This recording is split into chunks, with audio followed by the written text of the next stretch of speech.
ನೋಡಿ game start ಆಯಿತು. ಯಾವ ಥರ ಆಡಬೇಕಂತ ತೋರಿಸ್ತೀನಿ. ನೆಟ್ವರ್ಕ್ ಇರೋ ಜಾಗದಲ್ಲಿ ಕೂತ್ಕೊಂಡು ಆಡಿ.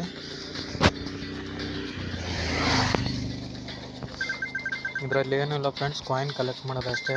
ನಮ್ಮ ಅಪೋನೆಂಟ್ ಒಬ್ಬನು ಇರ್ತಾನೆ.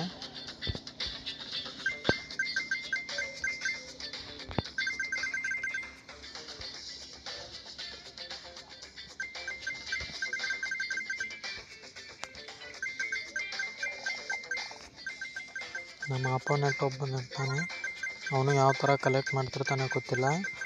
ಆದರೆ ನೀವು ಇದರಲ್ಲಿ ವಿನ್ ಆಗಬೇಕಂದ್ರೆ ಸ್ಕೋರ್ ಜಾಸ್ತಿ ಆಗಿರಬೇಕು. ನಿಮಗೆ ಯಾವ ಗೇಮ್ ಬೇಕೋ ಅದನ್ನ ಆಡಿ. ಇದರಲ್ಲಿ ಲೂಡೋ, ಮೆಟ್ರೋ ಸರ್ಫರು, ಅದು ಇದು ತುಂಬಾ ಇದಾವೆ ಗೇಮ್ಸು. ಯಾವ್ದು ಇಷ್ಟ ಆಗುತ್ತೋ ಅದನ್ನ ಆಡಿ.